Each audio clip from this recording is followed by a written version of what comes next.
Hi, and welcome to More Human, More Resources, the HR podcast for entrepreneurs. I'm Vicki Brown, your host and CEO of Idomeneo Enterprises. As a serial entrepreneur, I understand that having the right expert help has been critical to my success.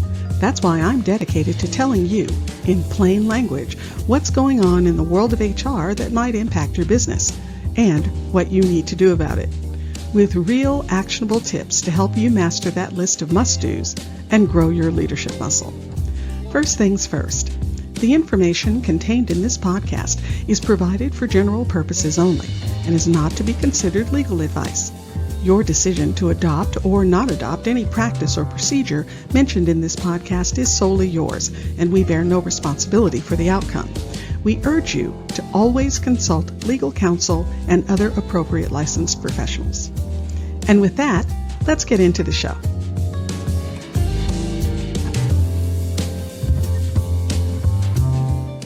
You're listening to Season 3, Episode 16. You know, new managers face a host of challenges. They're usually moving from a role where they're expected to actually do the work to one where their primary job is to motivate and manage others to get the work done.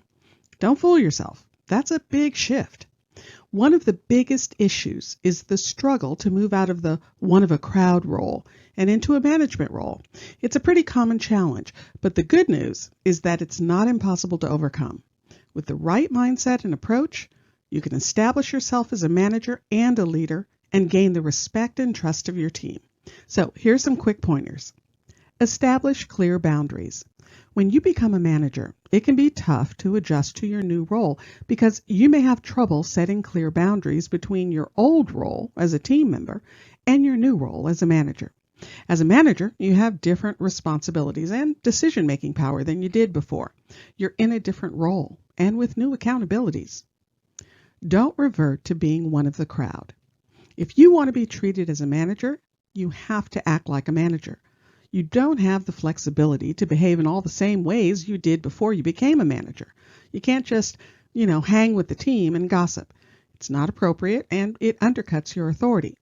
How will your team member feel about confiding in you if they know you just told all of Mary's secrets at lunch?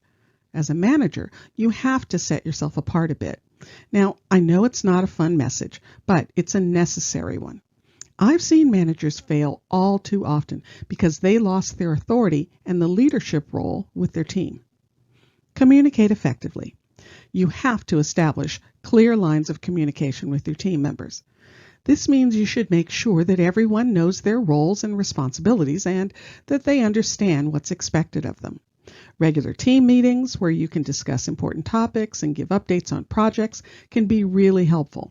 And it's a good idea to have one-on-one check-ins with each team member to make sure they're on track and to address any concerns that they may have. Be decisive. Being a new manager means that you have to make quick and effective decisions. It's important that you don't hesitate or procrastinate when it comes to making decisions. When you're able to make decisions quickly and confidently, it helps establish a sense of authority and command for your team. It shows that you're in charge and that you know what you're doing. Now, it's important to note that being decisive does not mean you should rush into decisions without thinking things through.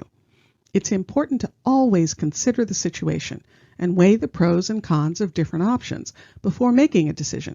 However, once you have made a decision, it's important to stick with it and execute.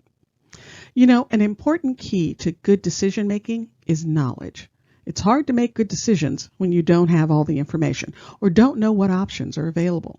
In fact, I would go so far as to say that without knowledge, even innovating becomes difficult.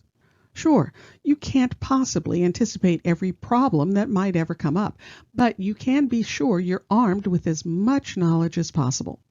Be open to learning. You've got to grow. Open yourself to learning and seeking mentorship in order to gain insights and support in your new role. Things like taking courses, attending workshops, and reading books about leadership and management. Stay up to date on your industry and discipline, and stay up to date on the latest practices. And don't forget to seek guidance from experienced managers and leaders. They can provide valuable advice and support. you'll find that a continuous learning mindset comes in handy in all aspects of being a good manager. And finally, if you're a new manager looking to move out of the one-of-a-crowd role and into a managerial role, it's important to remember that it's not an overnight process. It takes time and effort to establish yourself as a manager and leader, but with the right mindset and approach, you can absolutely do it. Start developing your leadership skills, create a positive and productive work environment, and build trust and respect with your team. Hey, if you're a top performer who just moved into a manager role, or you're a leader thinking of moving one of your top performers to manager, why not get a leg up by enrolling in our course, New Manager 101, the absolute guide to leading like a boss. We dive into all the essentials, starting with setting the example and building a foundation of trust so you can represent the company and cheerlead your new team with confidence. We'll explore delegation, time management, the difference between leadership and management, goal setting, counseling, and even the tricky task of terminating an employee with grace. What can I say? By the end of the course, you'll become a confident and charismatic leader, ready to take your team to new heights. The class launches in March and seats are limited, but you can secure your seat now by signing up for the waitlist. Just use the link in the show notes for all the details. If you found this information helpful, please leave a review and tell a friend. Thanks for spending the time. Until next week, same time, same place.